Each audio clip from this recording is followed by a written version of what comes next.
El proceso contador de Poisson describe el número de veces que algún evento ha ocurrido, como una función del tiempo, atención o el espacio también, donde los eventos ocurren en instantes o lugares al azar. Entonces, si es en el tiempo, tenemos una línea temporal y ocurre un evento ahora, otro después, uno un poquito antes, otro poquito después, ocurren al azar, ¿de acuerdo? Pero los vamos a modelar como un proceso contador de Poisson. La tasa de ocurrencia va a ser un parámetro del modelo de Poisson, pero puede ser en el tiempo también. No se imaginen ahora una línea temporal, sino literalmente una línea, una distancia. Y vamos a contar en esa distancia cuándo sucede, o no cuándo, sino dónde sucede algún evento particular. Puede ser a lo largo de una carretera y entonces ese evento particular puede ser la ocurrencia de, no sé, un restaurante, supongamos, en el camino. Eso no es tan aleatorio, pero podemos modelar así la ocurrencia de algo de ese tipo. O, como vamos a ver, en un área más bien, en un área, en un territorio, que ya eso es ya sea en dos dimensiones y hasta en tres dimensiones. ¿Ok? Ejemplos de situaciones que pueden describirse con este modelo. El clásico, el que vamos a estudiar muy a menudo, la llegada de un cliente a la caja de un supermercado o bien un restaurante de comidas rápidas. Hablo de un restaurante de comidas rápidas más específicamente, no de cualquier restaurante, porque dentro de un restaurante de comidas rápidas se tiene mucho control sobre estos modelos de llegada de clientes, ¿de acuerdo? Eso es un restaurante de comida rápida, es una fábrica, es una industria, ¿ok? Es una industria, no es la cuestión artesanal de, mira, hagamos pan y a ver cuánto pan, es decir, que es artesanal, no quiero que suene como sinónimo como a sinónimo de algo que no se planifica, eso no es cierto. Pero de repente puede que no exista la planificación meticulosa que existe en los procesos asociados con restaurantes de comida rápida, donde todos los tiempos de cocción, la compra de ingredientes, la cantidad de trabajadores que hay en cierto instante, depende de todos los modelos utilizados de probabilidad para saber cuál va a ser la demanda y cómo se puede satisfacer esa demanda con ciertos umbrales de satisfacción del cliente, que ya se conocen bien, que son, pues, bueno, la regularidad de los productos. Sabemos que siempre un producto de estos restaurantes casi siempre va a saber igual, sea feo o rico, ya sea que les guste o no, ojalá no les guste, porque no, pasemos esa etapa, ojalá pronto pasemos esa etapa, porque hay mejores opciones y a veces hasta más baratas. Pero siempre sabe igual, ¿ok? Casi siempre sabe igual, excepto cuando hay variaciones de un producto, pero son variaciones intencionales, no es como que simplemente un día una carne tenía más sal y otra menos sal. Eso no, difícilmente va a pasar. Eso por ahí. Y también los tiempos de servicio. Ese es el clave. Por eso llaman comida rápida, ¿de acuerdo? Porque el tiempo de servicio es clave y eso también se tiene bien monitoreado para que no hayan, porque ya los clientes nos volvemos como necios y ya no queremos durar mucho. La caída de un rayo dentro de un área prescrita, si evaluamos la gran área metropolitana, por ejemplo, y todo lo que aquí, lo que se puede ver dentro de esta, no es un valle central, se llama una fosa geotectovulcanomorfológica central, se puede modelar como un fenómeno o un proceso aleatorio de Poisson. Recuerden que es aleatorio, no quiere decir que Poisson determina cuándo va a caer un rayo, naturalmente, simplemente establece las probabilidades de ocurrencia. La falla de un componente en un sistema, la emisión de un electrón desde la superficie de un material sensible a la luz, es decir, un fotodetector, como los que se describen en el efecto fotoeléctrico.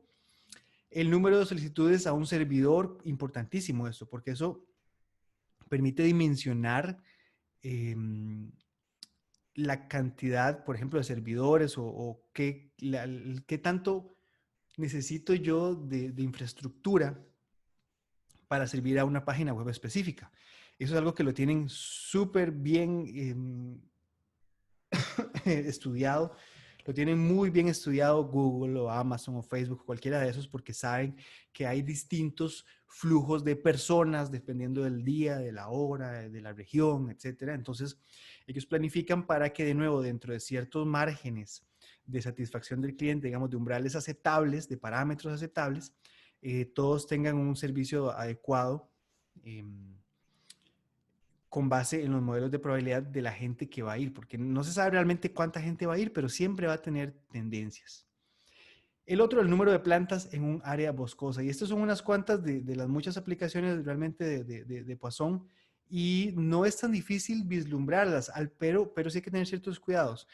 Cada vez que estamos contando cuántos eventos pasan, podríamos sospechar de que la mejor forma de modelarlo es un proceso de Poisson. Esa es como la regla de Edo. Esa es el que hace la navaja suiza, por decirlo así. O sea, la herramienta que nos va a cubrir las necesidades de casi todos esos tipos de datos específicos. Que Amazon y Google tienen modelos más detallados sobre cómo la gente se comporta y cómo hacen búsquedas o en sus servidores. Bueno, sí, claro que lo tienen, pero si tuviéramos que aproximarlo de alguna forma, posiblemente sea Poisson y aplica en muchas partes.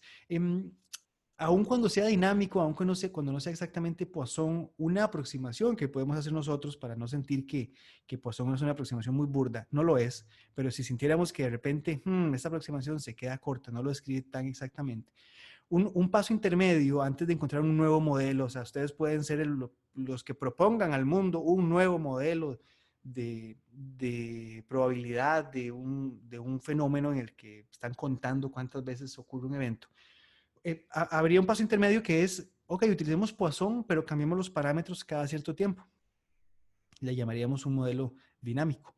Algo que se hace muy a menudo en ingeniería eléctrica, ¿de acuerdo? Cuando ustedes hacen una linealización de un sistema, como lo hacen en el curso de análisis de sistemas o sistemas de control, en el fondo es eso, es parametricemos con una región, con una aproximación lineal, que siempre es mucho más conveniente de manipular, alrededor de un punto de operación, recuerden el nombre, un punto de operación y en una región lo suficientemente estrecha como para que sea aproximadamente lineal.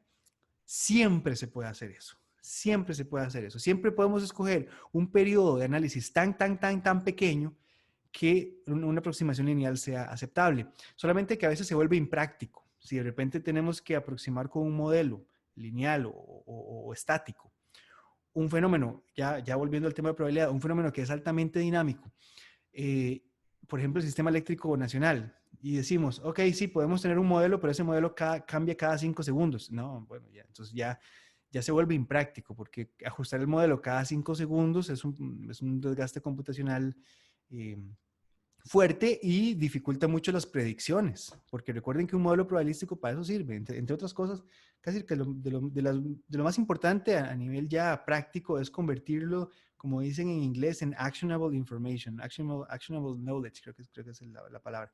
O sea, conocimiento que usted puede, sobre el que puede actuar. Y ese actuar generalmente implica hacer predicciones de algún tipo. Entonces, ok, ¿cómo hacemos para predecir la demanda futura de energía o cómo hacemos para ajustar ciertos parámetros de la red eléctrica para asegurar una mejor estabilidad? Ok, todo bien, pero si cada 5 segundos el modelo es nuevo, entonces no hemos ni siquiera hecho la estimación para la predicción cuando de repente ya tenemos que cambiar el modelo, entonces ya se nos cae. Tendría que ser como algo muy fuerte. Y todo depende de la escala temporal, por supuesto. A nivel celular, 5 segundos sí es un periodo suficientemente largo que permite tomar muchas decisiones, porque están llegando datos al orden de megabits por segundo, o sea que son millones de datos por segundo y se tiene que tomar la decisión de cada uno de ellos.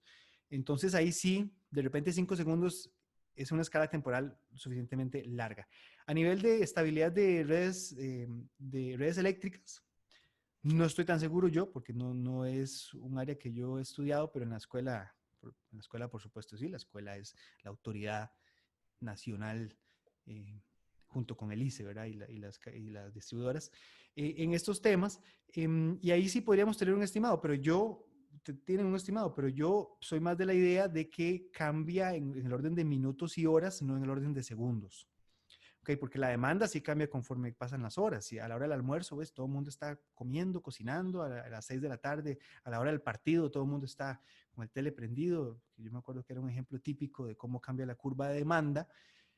cuando hay fenómenos de ese tipo. Entonces, sí hay cambios importantes, rápidos, pero no son así como tan rápidos como para tener que ajustar un modelo cada 5 segundos. El proceso se reduce a contar el número de tales ocurrencias en el tiempo, la ocurrencia de lo que sea. Simplemente ocurrió, simplemente apareció. Por esta razón, el proceso también se conoce como proceso contador de Poisson. Veamos una definición ahora más formal de eso, cómo vamos a modelar esa ocurrencia y a ver qué sentido tiene. Dice, definición del proceso de Poisson. Sea x de t el número de ocurrencias del evento con el tiempo. Entonces, x de t consiste en funciones de valores enteros no decrecientes. A ver, dice ahí la probabilidad de que x es igual a k. La probabilidad de que x es igual a 1 nos va a dar una curvita, que ahorita vemos varios ejemplos. Nos va a dar una curva. Y eso prácticamente representa una curva de densidad de probabilidad. Es decir, dónde esperamos nosotros que haya más probabilidad de que ocurra un evento en el tiempo. Aquí es en el tiempo. Vean que depende de t. Ahí está el parámetro lambda t. Lambda t a la k entre k factorial por e a la menos lambda t. De nuevo este parámetro lambda t. También esperaríamos que cuando graficamos X, no la probabilidad, sino X, vamos a ver aquí dos gráficas consecutivas, pero que representan, son representaciones distintas. Cuando graficamos X, siempre esperamos que sea una gráfica no decreciente. ¿Por qué? Porque pasa un evento, pega un saltito. Cuando ocurre un evento, ya recuerden que X es el proceso contador, o sea, lo que X almacena, el valor de X que almacena para un instante de tiempo dado, es cuántas veces ha ocurrido el evento. Entonces, en t igual 0, que va a ser lo que dice ahí como por conveniencia y por convención, en x de t igual a 0, pero en t igual a 0, el valor el conteo se restablece, o sea, va a ser 0. Empezamos en 0. En t igual 0, no hemos contado ninguno, por decirlo así, que tiene sentido. Luego aparece el primer evento en algún momento y el valor que almacena x de t es 1. Al rato aparece otro evento, sucede otro evento y el valor que almacena x se actualiza, por decirlo así. Es como cuando en programación llevamos ahí un contador. ¿Qué es eso? Eso es lo que es. Llevamos un contador y pum, i más.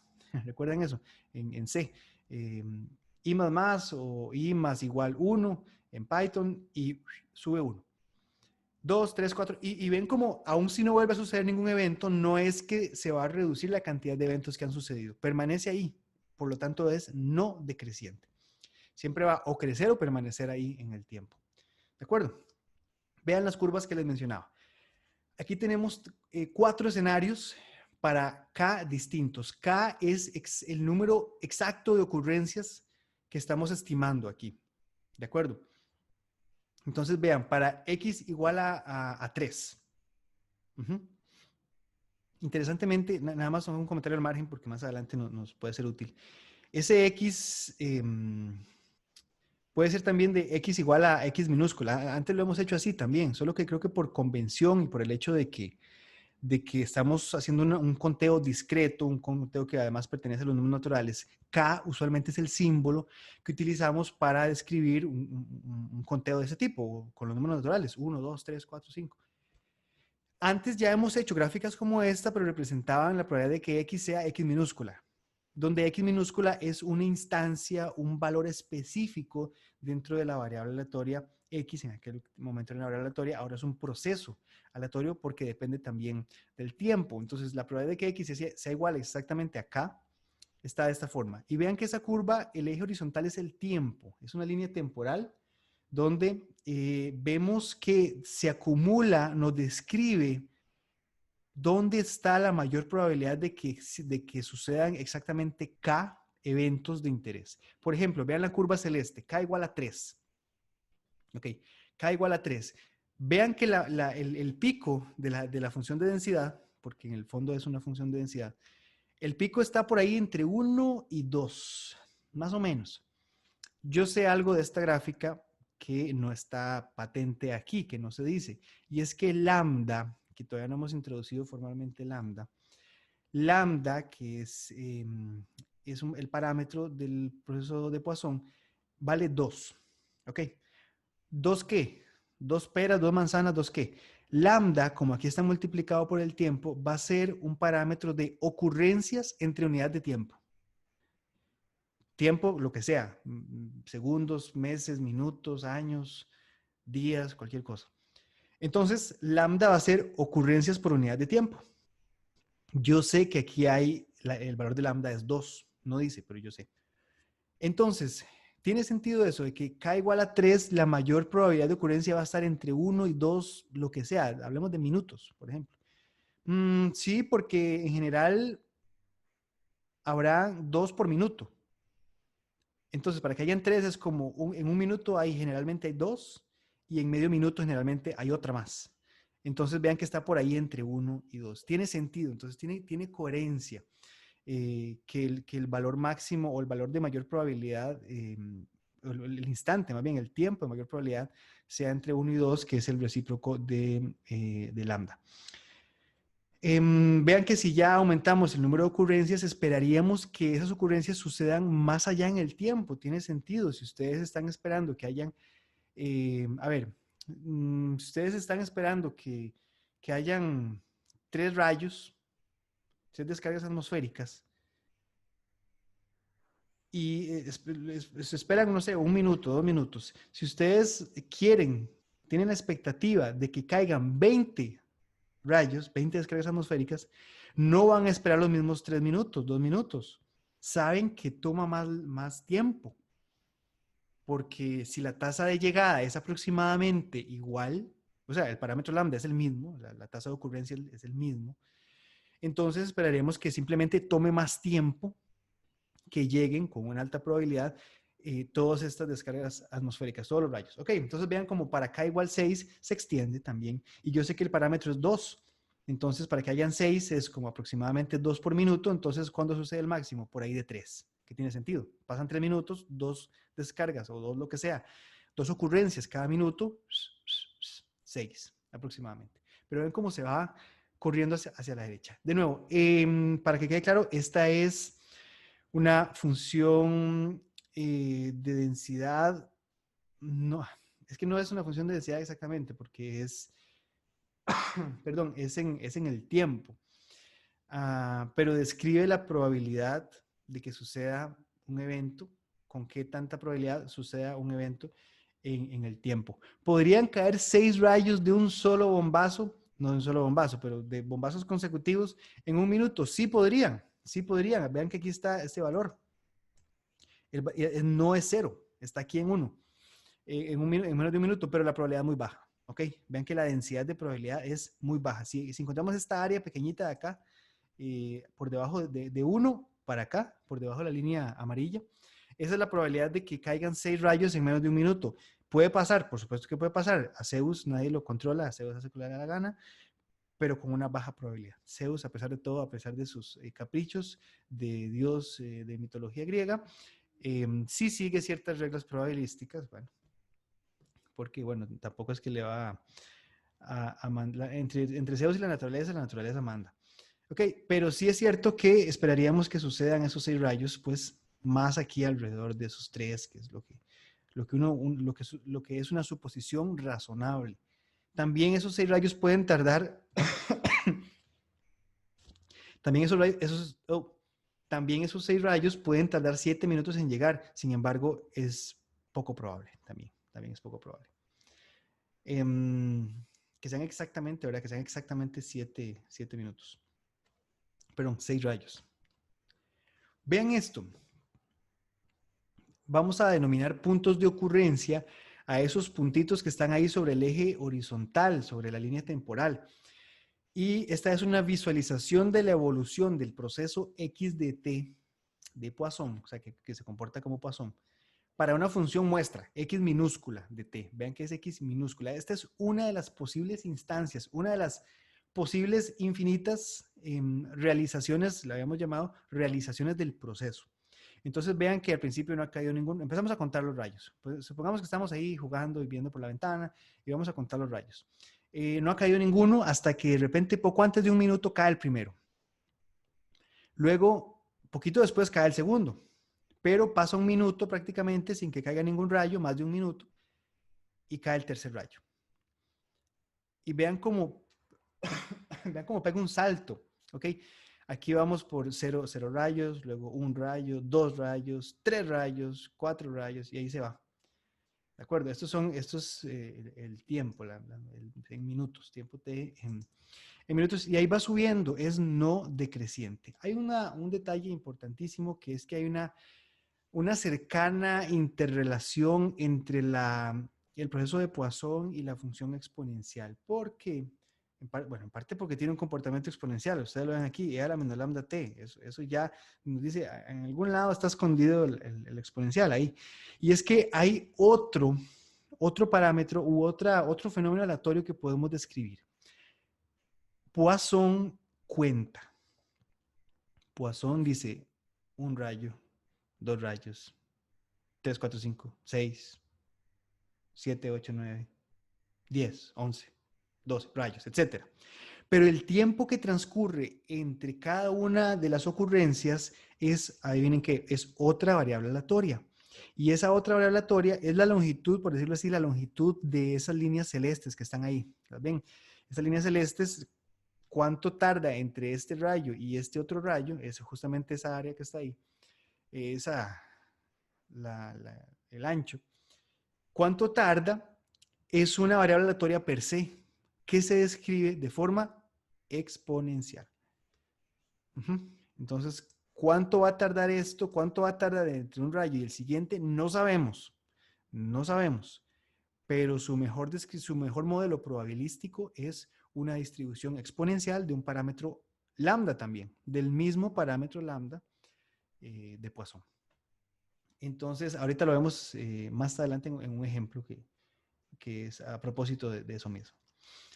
Vamos a establecer algunas condiciones para definir el proceso de Poisson, ya ponerle como unas restricciones más formales y nombres a la cuestión.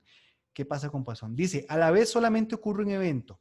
Los tiempos de ocurrencia de los eventos pueden aún así estar muy cerca unos de otros. Para el modelo específicamente, se va a asumir que siempre, siempre, al mismo instante ocurre un solo evento. ¿Qué pasa si a un restaurante llegan los tres amigos? Pueden llegar muy juntos, pero siempre habrá una diferencia muy pequeña de fracciones de segundo entre que uno entra, el otro y el otro. Y para el modelo solamente vamos a aceptar ese tipo de llegada, de tiempo de llegada, que son separados, pero que pueden estar muy cerca entre uno y otro. Claro, llegan, además supongamos que están siguiendo distancia social, entonces no van tan cerca, entonces pasa uno, pasa el otro y pasa el otro. ¿Ok? Mientras que entre ellos y el siguiente cliente, pues pasa el último, se espera un tiempo y ya llega la otra persona. Pero ven que al mismo tiempo solamente uno. Los tiempos de ocurrencia son estadísticamente independientes, de modo que el número de ellos que ocurra en cualquier intervalo dado es independiente del número en cualquier otro intervalo. Importantísimo. Y esa es una propiedad y casi una propiedad, de hecho, exclusiva de la distribución exponencial. El hecho de que tenga esa independencia estadística, esa falta de memoria también se le llama en algunos contextos. Esa falta de memoria es que no importa cuántos eventos han ocurrido, la probabilidad o el tiempo de espera para el siguiente evento es el mismo. Eso cuando se modela como Poisson y los tiempos de espera entre arribos, también se le llama inter-arrival times, que es en inglés, o tiempos entre arribos. Tiempos entre arribos es esa línea celeste, ¿ok? Es el tiempo que pasa entre un arribo y otro, entre una ocurrencia y otra.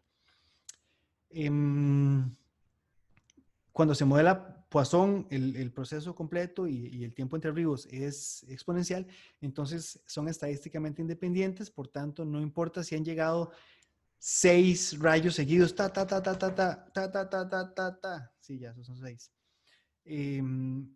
El tiempo de espera para el siguiente rayo tiene la misma estructura probabilística, no cambió, ¿ok? Y eso es una propiedad exclusiva de la función exponencial para variables aleatorias continuas. Entonces, eso es relevante. ¿Dónde no aplica? Y ya podemos imaginarnos que no siempre será cierto, No tanto en fenómenos como, por ejemplo, el crecimiento de un área boscosa, donde no hay, en fin, todo donde no haya participación humana. Fenómenos químicos, biológicos, físicos, esperaríamos mayor regularidad en un intervalo pues, de observación, pero con los sistemas humanos ya no tanto. Les voy a dar un ejemplo. Un restaurante, asumimos que el modelo de la llegada de clientes sigue una tasa, lo que se llama una corriente de Poisson. Más adelante, en cadenas de Markov, le vamos a llamar así, corriente de Poisson. Asumamos eso.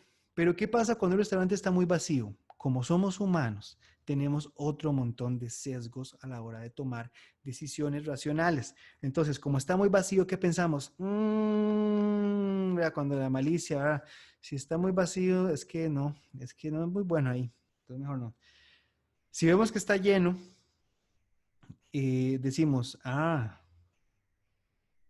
está recomendado. Si vamos a un restaurante, vamos en carretera y hay un restaurante lleno de trailers estacionados, ¿verdad? De fijo ustedes han escuchado a papás, tíos, mamás, tías, abuelos, abuelas, decir, ay, debe ser bueno ahí porque ahí van los traileros, ¿verdad? Que es una regla, es una regla inexacta, pero razonable, ¿verdad? Los que están en carretera siempre saben, pues ya tienen la experiencia, han acumulado la experiencia suficiente para saber dónde se come mejor.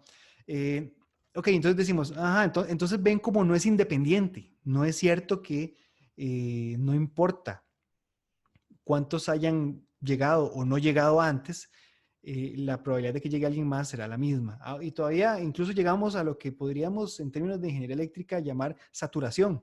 Y es que si llega mucha gente, si llegan muchos, a ver, si llegan muchos clientes a un restaurante, alcanzamos la capacidad del restaurante, entonces ya se salió de control, no se salió de control, sino que simplemente no puede admitir más personas y ya la tasa de llegada se vuelve cero porque ya no estamos dejando entrar gente, cuando se superó la capacidad establecida ahora por el ministro y hay que hacerle caso, entonces, toda esta cuestión. El número de eventos crece de forma aproximadamente lineal con el tiempo, lo vimos en esta gráfica de acá. Esa gráfica no fue una simulación realmente, eso yo lo simulé en la cabeza, o sea, nada más puse numerillos ahí aproximados. Pero vemos que sí describe lo que esperaríamos, que si están llegando cada 2 minutos aproximadamente, pues sí, esperaríamos que a veces duran más, a veces duran menos, pero crece de forma aproximadamente lineal con una tasa de 2 llegadas por minuto. Esa es como la pendiente que tiene. La pendiente que modela mejor esto va a ser una recta con una pendiente M, perdón, no, lambda. M es cuando MX nos ve, cuando lo hacemos en el colegio. Ok. El número de ocurrencias de eventos en cualquier intervalo finito de tiempo está descrito por la distribución de Poisson, donde la tasa promedio de ocurrencias se denota por lambda, conocida también como intensidad. Intensidad porque en cierto análisis como la detección de partículas, entonces hablamos de que hay una mayor o menor intensidad de la llegada o de la ocurrencia de un evento. Entonces, por eso ahí tiene más sentido hablar como de intensidad del proceso. Ejemplo del contador de Geiger. ¿Saben qué es un contador de Geiger? Contador de Geiger ¿qué es un contador de Geiger? ¿Qué mide? Que yo sé que todos ustedes si vieron Chernobyl en HBO, creo que fue que yo no lo vi, pero por lo menos sé de cuál evento histórico está hablando. Si ustedes vieron eso, probablemente se metieron a eBay y compraron un contador de Geiger para tenerlo en sus cuartos y evitar se convirtieron en preppers tal vez ustedes, si tienen además de un contador de Geiger, tienen una torre de latas de atún listos para vivir un mes encerrados, si fuera necesario. Ante lo que llamaban el invierno nuclear, ¿verdad? Era cuando todo se desarmaba. Bueno, son causas distintas, ¿verdad? El invierno nuclear era por un conflicto bélico, ya por armas nucleares, pero Chernobyl fue un desastre nuclear derivado de un error en la producción de energía eléctrica. Lástima, porque la energía nuclear, a pesar de toda la oposición que pueda tener, es una oposición razonable, es una oposición por el peligro que representa y Chernobyl es la mejor prueba, pero la energía nuclear es una fuente de energía limpia, ¿de acuerdo? De energía limpia y muy conveniente. Sin embargo, ya el problema no es la energía per se, el problema somos nosotros. ¿Por qué? Porque ocurre un error humano, como el de Chernobyl, y ocurre un desastre. Alguien decide hacer un ataque terrorista sobre una planta nuclear y es otro desastre. Por lo demás, yo creo que ustedes han escuchado o no que una planta nuclear es como una cafetera gigante, en el sentido de que la energía nuclear se utiliza solamente para calentar agua. Esa agua, perdón, esa agua genera vapor y ese vapor se pasa por una turbina y la turbina genera electricidad. Pero es una cafetera y lo que sale, el humo que sale de una planta nuclear, como en Los Simpson, ese humo es vapor de agua. Y de nuevo, el problema es qué hacemos después con los residuos, pero aún así los residuos son pocos, son volumen, un poquito de volumen. Y si tuviéramos las medidas apropiadas, en realidad la energía nuclear sería una buena alternativa. Em, ok, pero tenemos un contador de Geiger que es un contador de partículas radiactivas, que llegan partículas alfa, gamma o beta, que llegan a un dispositivo que genera una diferencia potencial cuando hay una incidencia de partículas radiactivas. Entonces contamos esos pulsos y dice que tiene una tasa promedio de 6 por minuto, de forma tal que recuerden que lambda es un parámetro de ocurrencias entre unidades de tiempo. Aquí serían 6 pulsos por minuto. En condiciones normales, si ustedes vieron Chernobyl, yo no lo vi, pero yo sé que parte de lo que sucedió en aquel momento fue un terrible manejo por parte de Rusia, que siempre le ha dado por ser un estado como muy secretista, incluso ahora con la pandemia del coronavirus, se dice que los casos reportados están maquillados y que realmente es una situación mucho más trágica. Pero bueno, no sé, Rusia siempre ha tenido una lucha ideológica con buena parte del mundo y eso, no sé, a veces tiene actitudes medio extrañas. En Chernobyl ellos no reportaron la tragedia en su escala completa cuando sucedió, pero en Europa empezaron a detectar con los contadores de Geiger un aumento atípico de pulsos, lo que indicaba una radiación extraordinaria que venía de alguna parte. Y lo contaron en toda Europa, francamente, en toda Europa, en Israel también tenían, si no me equivoco, ahí tenían contadores y ahí estaban dándose cuenta. Si ustedes vieron Chernobyl, que me dicen que es muy buena serie, posiblemente saben mucho más detalles. Debería verla yo, ahora en medio año, en periodo de medio año. ¿Cuál es la probabilidad de que en un intervalo de 30 segundos al menos un pulso es recibido? Esa es la pregunta que vamos a responder. Si sabemos el modelo como Poisson y sabemos la tasa de llegada, ¿cuál es la probabilidad de que en un intervalo de 30 segundos al menos un pulso recibido? Esa probabilidad debería ser muy alta, porque si llegan 6 por minuto, ojo ahí, si llegan 6 por minuto, ¿cómo creen que no llegue ni uno solo en 30 segundos? O sea, la mitad del tiempo. Eso no parece ser muy razonable. Entonces, vamos a calcular esa probabilidad. Ahí está, da 95%, confirmando lo que sospechábamos de que debería ser muy alta esa probabilidad. Pero ¿de dónde salió ese 95%? Bueno, la probabilidad de que en un intervalo de 30 segundos al menos un pulso recibido quiere decir que llegó o un pulso en 30 segundos, ¿ok?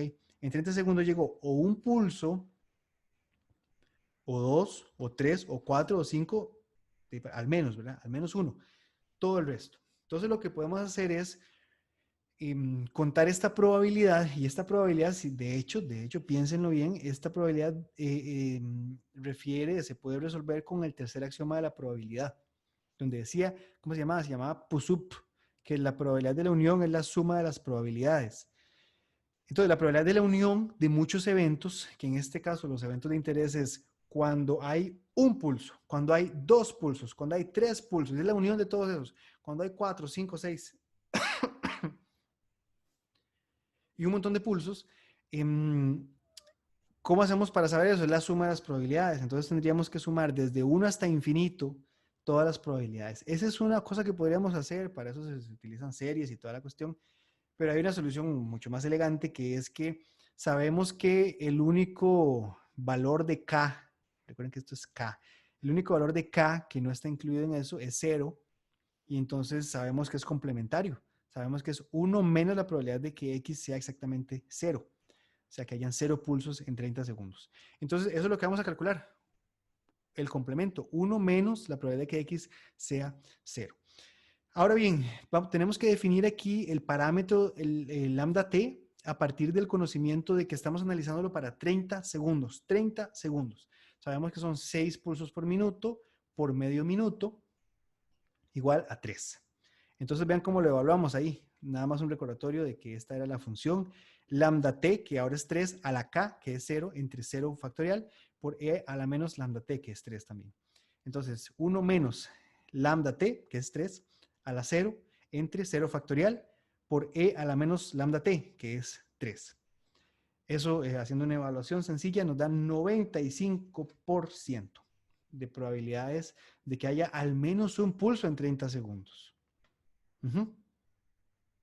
Hablemos ahora de las funciones de distribución, porque, como podrán imaginarse, todas las variables aleatorias, todos los vectores aleatorios y todos los procesos aleatorios tienen funciones de distribución, es decir, funciones que describen cómo se comporta este fenómeno, cómo se distribuye, de ahí el nombre, ¿verdad? Cómo se distribuye su probabilidad en función de los posibles valores que tiene. En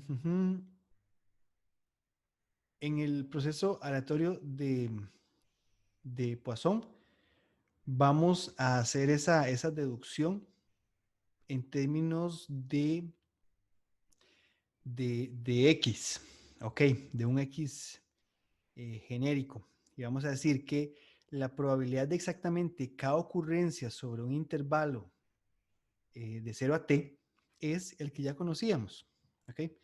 La probabilidad de exactamente, tengo que resaltar eso, exactamente cada ocurrencia sobre un intervalo 0 a t es la probabilidad de que x de t sea igual a k y lambda t, que es el parámetro, a la k entre k factorial por e a la menos lambda t. Muy bien. Y la densidad de probabilidad del número de ocurrencias, ahora sí vamos a deducir la densidad de probabilidad del número de ocurrencias, es la siguiente. F de x, que ese f de x es una función de distribución de densidad genérica. Sin embargo, veamos de una vez en qué termina esa función de densidad. Termina con delta de x menos k. Sabemos que cuando hay un delta y hay una sumatoria, ¿eso qué es? Eso es ni más ni menos que un tren de pulsos. Vean, vean. O sea, perdón, iba a hacerlo así. ¿Vieron ahí? Muy rápido. Es un tren de pulsos. O sea, que tenemos una secuencia de deltas de Dirac que están ponderados con cierto valor de probabilidad que le llamábamos probabilidad de masa o masa de probabilidad. Por eso este tipo de PDF se le llama también PMF, Probability Mass Function, o función de masa de probabilidad. ¿Y cuánto es esa función de masa de probabilidad? Es esta que está acá, este valor que está acá, que viene directamente de aquí arriba, vean. Entonces, para cada uno de esos pulsitos viene la probabilidad de ocurrencia.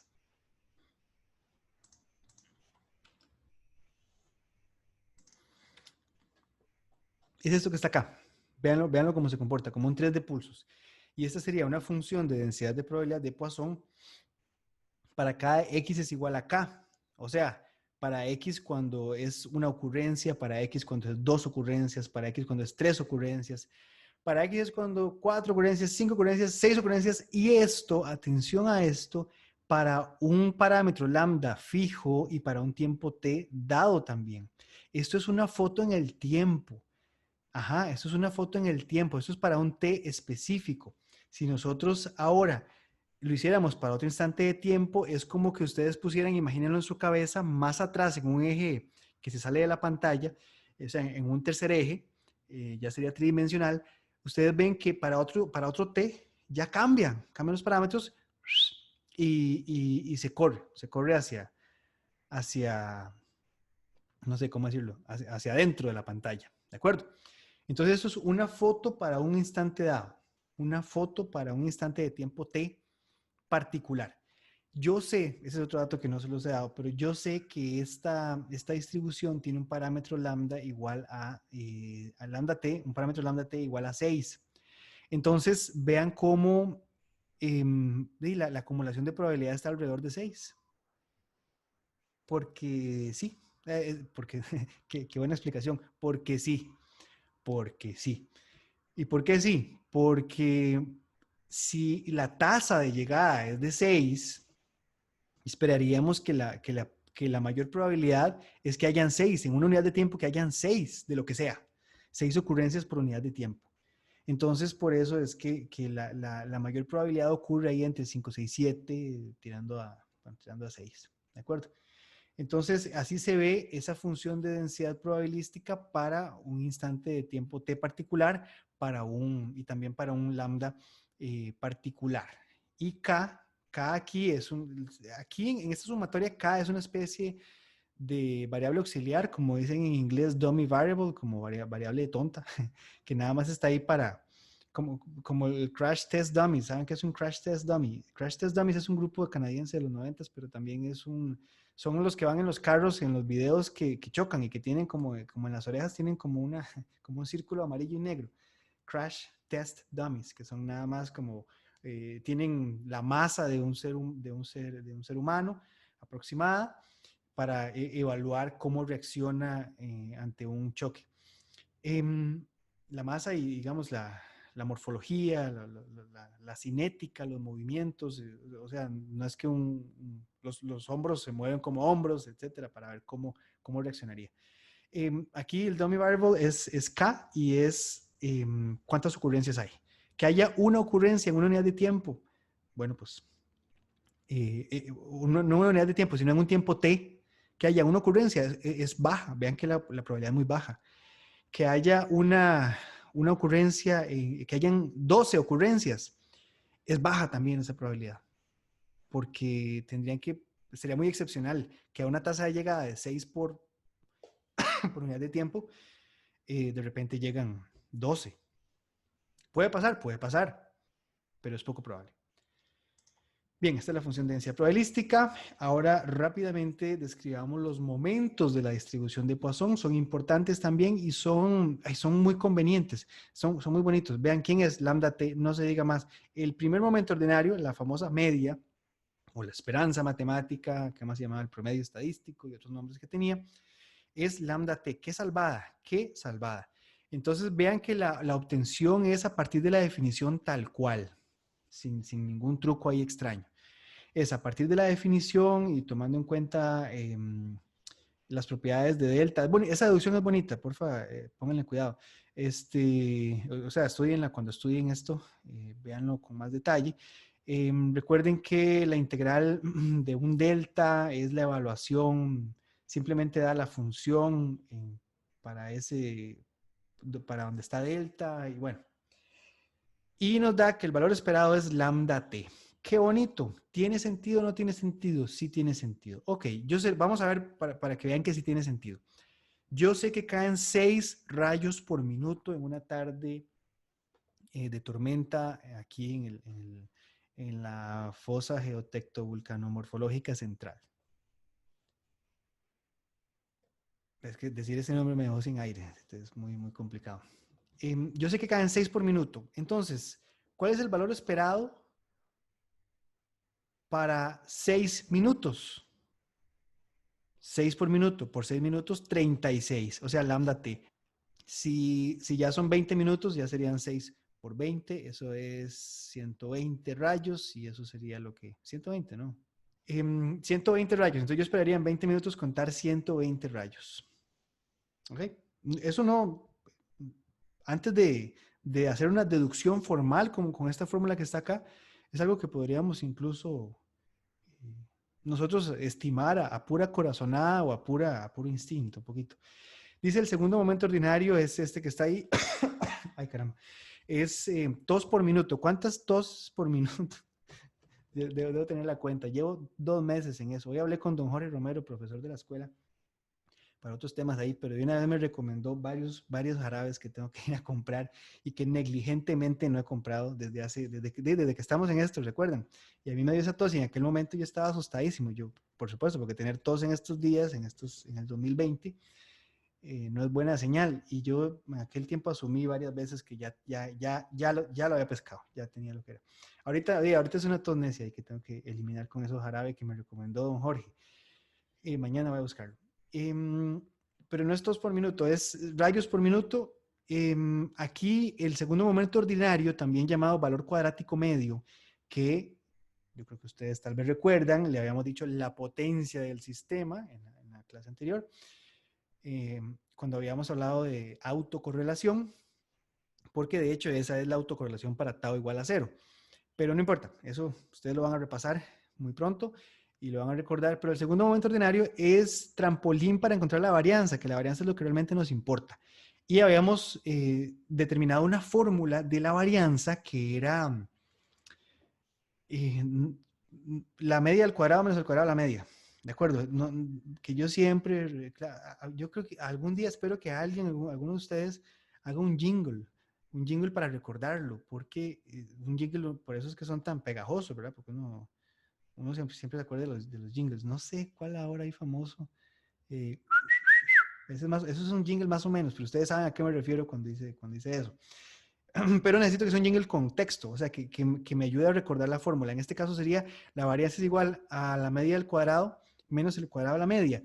La media ya la obtuvimos en la anterior, el lambda t, y la media al cuadrado, o sea que el valor cuadrático medio está ahí arriba, el lambda t por 1 más lambda t. Desarrollamos y nos queda que, oh sorpresa, qué conveniente, qué dicha, que la varianza es lambda t también. Y la desviación estándar, que si se quiere lo que más nos sirve, es la raíz cuadrada de eso. Déjenme ver en el ejemplo de 20 minutos.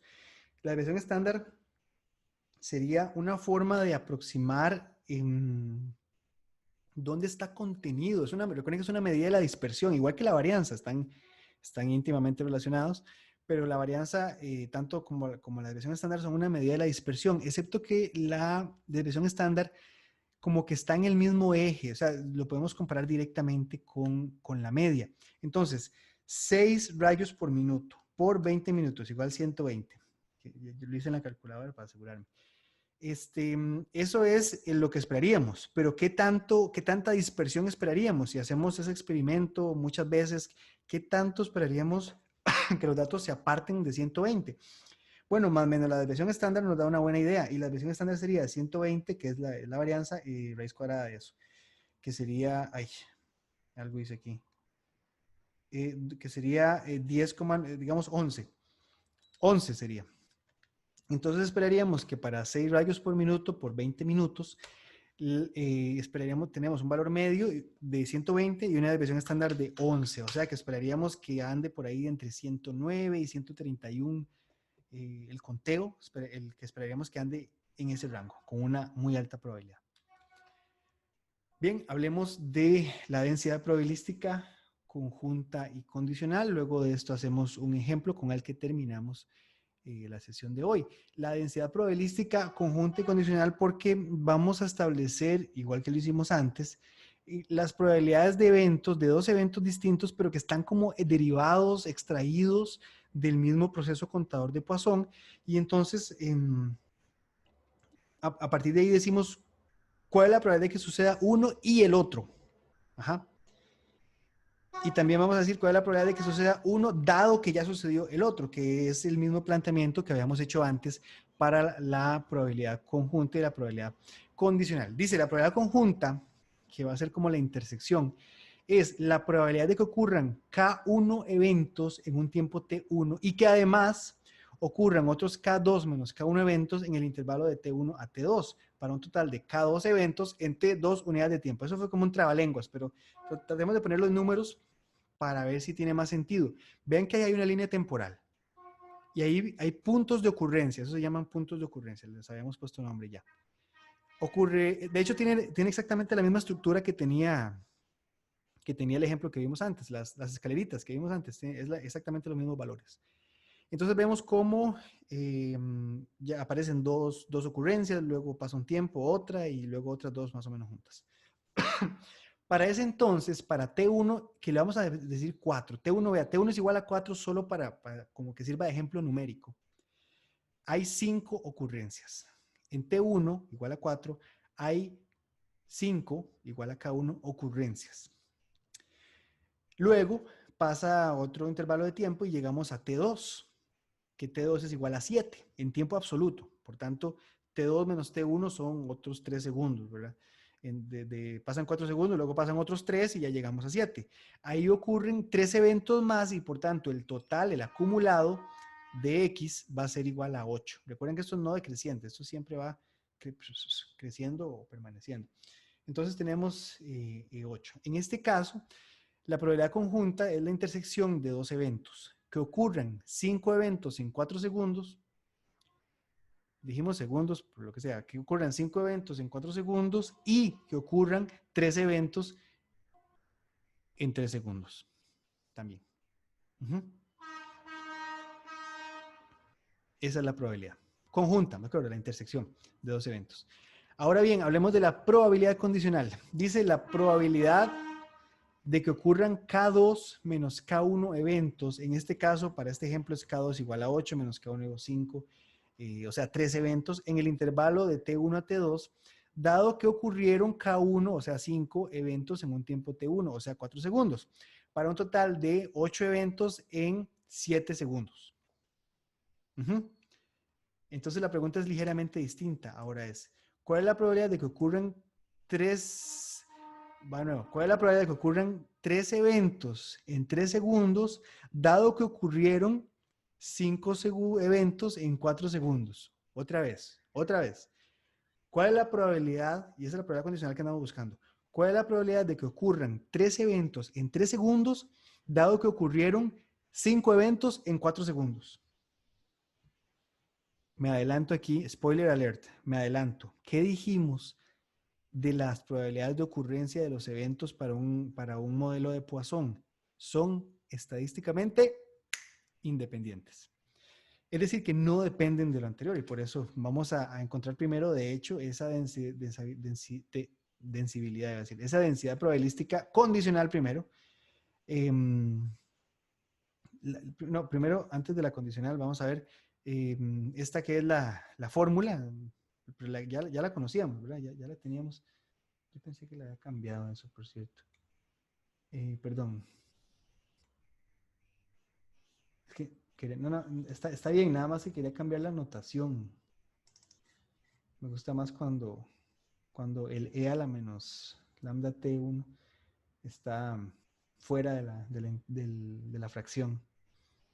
Pero es nada más lo que llaman en inglés un pet peeve. Un pet peeve es como algo de lo que uno se queja, que es una tontera, más o menos. Pero que uno le encanta quejarse de eso. Yo tengo un montón de pet peeves, les resumo. Zoom, el tren,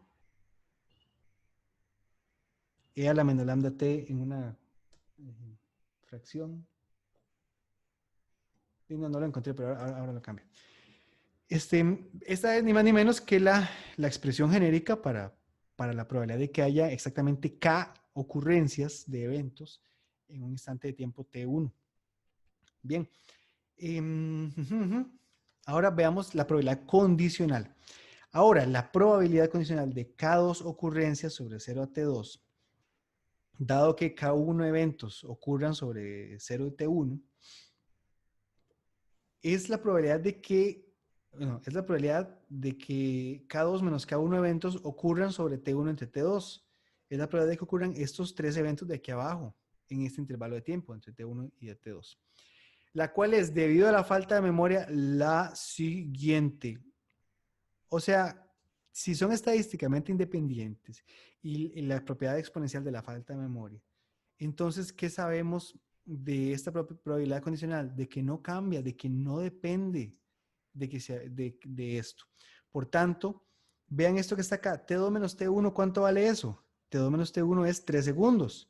Entonces, esto simplemente es la estimación de una probabilidad de ocurrencia de 3 eventos en 3 segundos, sin importar si ya antes ocurrieron 5 o 1000 eventos en 4 segundos, sin importar si ocurrieron 1000 o cualesquiera eventos. Lo que nos importa es, la diferencia que hay. O sea, que ocurran 3, este intervalo temporal es 3 segundos y esta diferencia de eventos es K2 menos K1, que también es 3, 8 menos 5. Si antes no habían ocurrido 5, sino que habían ocurrido 328, no importa, porque K2 sería 331 y sería 331 más 328, 3. O sea, los mismos 3 de antes. Y esto que está acá es un nuevo K, por decirlo así, es un nuevo K y un nuevo parámetro K, o una nueva ocurrencia de eventos K, y esta es la diferencia temporal, T2 menos T1. Y entonces esto ya ahora sí nos queda lambda por 3 a la 3 entre 3 factorial por e a la menos lambda por 3 segundos. ¿De acuerdo? Entonces, por la falta de memoria, realmente no importa. Realmente la probabilidad condicional no está, o sea, no está condicionado a nada. Es los mismos la probabilidad de que ocurran 3 eventos en 3 segundos es la misma, sin importar lo que haya pasado antes. Probabilidad conjunta. Dice, la probabilidad conjunta de K2 ocurrencias al tiempo T2 y K1, y K1 ocurrencias al tiempo T1 es el producto de los dos últimos resultados. ¿Por qué? Lo que estamos buscando es esto, la probabilidad de que ocurran A y B, es decir, de que ocurran, veámoslo aquí atrás, es la probabilidad de que ocurran 5 eventos en 4 segundos y también que ocurran 3 eventos en 3 segundos. Entonces, la probabilidad de A y B es igual a, despejamos la probabilidad de A y B, entonces la probabilidad de B se va para el otro lado, ¿verdad? Pero recuerden que la probabilidad de A dado B es igual a la probabilidad de A. ¿Por qué? Porque son eventos independientes. Entonces, la probabilidad de A y B es igual a la probabilidad de A por la probabilidad de B. Algo que habíamos estudiado también antes para eventos independientes. Y como son independientes, esta formulota de aquí que se ve un poquito complicada, no lo es tanto en realidad, es simplemente la probabilidad de B. ¿Qué es B? ¿Quién es B? B es esta acá. O sea, la probabilidad de que ocurran 5 en 4. ¿Ok? Eso es B. La probabilidad de que ocurran 5 en 4 por la probabilidad de que ocurran 3 en 3. Y entonces es la multiplicación de todo mundo con todo mundo. Este es el parámetro lambda T1 por K1, pero este es el otro parámetro lambda por T2 menos T1 por K2 menos K1. Y abajo están los dos factoriales multiplicados. Y solamente que aquí hay una reducción que no se muestra acá. Pero cuando se multiplican eso, se suman los exponentes y por la anterior, que era menos lambda T2 por menos T1, y aquí es menos lambda por T1, lambda T1, ¿verdad? Entonces se mata el lambda T1 con el otro lambda T1, entonces nos queda solamente menos lambda T2. ¿De acuerdo? Y aquí dice que es fácilmente deducible a partir de la relación básica de probabilidad condicional. Fácilmente entre comillas, porque a veces no es tan evidente las cosas, ¿verdad? Veamos este ejemplo y con esto terminamos. Dice, ejemplo de la sala de espera de un doctor o doctora. La llegada de los pacientes a la oficina de cierto doctor se puede moderar por medio de un proceso de Poisson con tasa igual a lambda, con tasa lambda igual a 1 entre 10 minutos, a 0,1 minutos. El doctor o la doctora no verá a un paciente hasta que al menos 3 pacientes se encuentren en la sala de espera. Vea qué antojadizo está eso. Yo me enojaría. No me enojaría, pero me sentiría como, pero ¿por qué ¿por qué tengo que esperarme a que haya más gente aquí para que me atiendan? Pero es un consultorio atípico. Alguna razón extraña habrá. Encuentre el tiempo que debe esperar el primer paciente para ser atendido por el doctor. Asuma que los tiempos de espera se modelan exponencialmente. Y 2, ¿cuál es la probabilidad de que nadie sea atendido en la primera hora? Esa primera pregunta, con algunos conceptos básicos de probabilidad que hemos estudiado acá, ya la podemos encontrar relativamente fácil. Dice, asuma que los tiempos de espera se modelan exponencialmente. Exponencialmente con un parámetro lambda. Vean aquí abajo que el valor esperado de una distribución exponencial, que en este caso le vamos a llamar z, es 1 entre lambda. Por tanto, ¿cuál es el tiempo de espera promedio para esta distribución exponencial? 10 minutos. Quiere decir que aproximadamente cada 10 minutos llega un cliente nuevo. Aproximadamente. Obviamente, a veces antes, a veces después. Pero más o menos cada 10 minutos llega un un cliente nuevo, si asumimos un tiempo de espera exponencial. Entonces vamos a considerar primero el tiempo de llegada de n clientes, que va a ser la suma de los tiempos de espera que hay entre cada cliente. Vean, aquí está la grafiquita. Ojo ahí, vean qué importante. Es la misma, es exactamente la misma que estaba antes. Llega el primer cliente ahí. Hay 0 clientes. Llega el primer cliente. Pasa un tiempito ahí en la celeste. Está aquí, en celeste. Y llega el segundo cliente. Ahora tenemos 2 clientes. Y hay un tiempo de espera Z2. Y llega el tercer cliente aquí. ¿Ok? Digo que esto debe ser Z3 más bien. Llega el tercer cliente. Y esperamos un tiempillo que no sabemos cuánto va a ser, pero sabemos que en promedio son 10 minutos y llega el cuarto cliente y así sucesivamente. Vean que va cambiando. Esta es la distribución exponencial que describe los tiempos de llegada. En promedio, este es el promedio Z, el valor esperado de Z es igual a 10 minutos. Z en este caso está en minutos. Z es una... podría llamarse T mayúscula también para representar que es función del tiempo. Entonces, eso es lo que vamos a hacer. Por tanto, ya podemos aproximar cuánto hay que esperar. Si yo llegué, cuánto hay que esperar en promedio para que lleguen otros 2 clientes. Si llegan cada 10 minutos, 20 minutos, aquí no hay ningún secreto. 20 minutos, dice.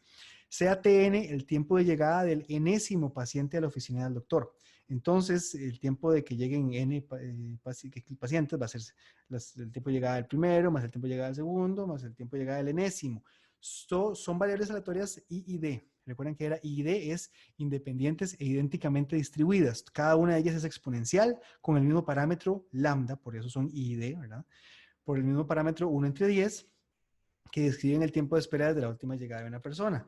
El valor esperado de eso va a ser N por 1 entre lambda.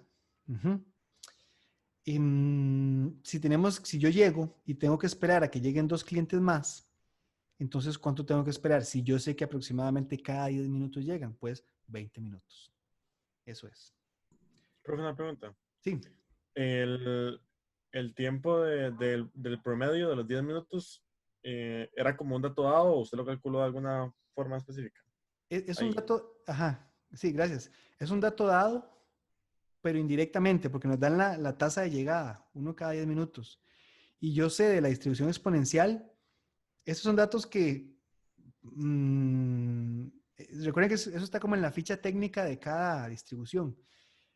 Si algo es exponencial, tiene esta función de distribución, de densidad, y tiene este valor esperado, 1 entre lambda. Y yo sé que lambda es 1 entre 10. Entonces, 1 entre 10 okay. da 10 minutos. Ajá.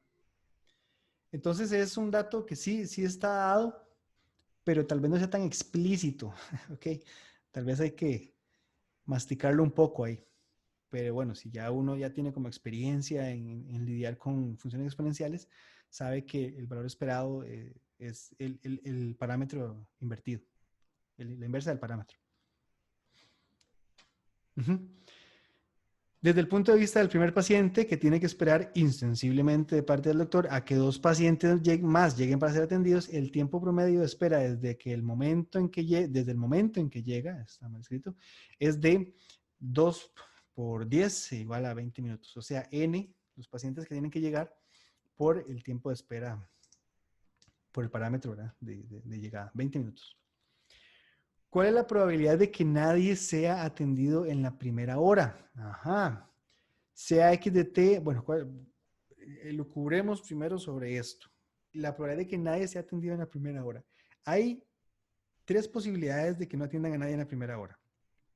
1, y la más evidente, que no llegue nadie. Si no llegue nadie, no atienden a nadie.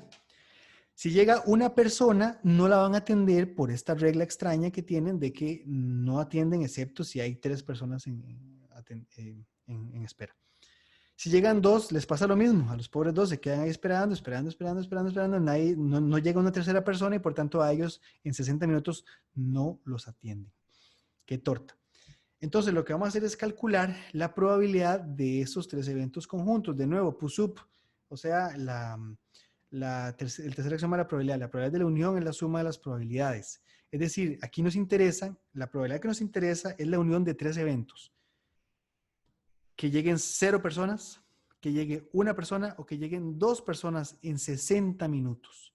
Y recuerden que X de 60 es un número que es cuántas personas han llegado. Y queremos que X de 60 sea menor o igual que 2.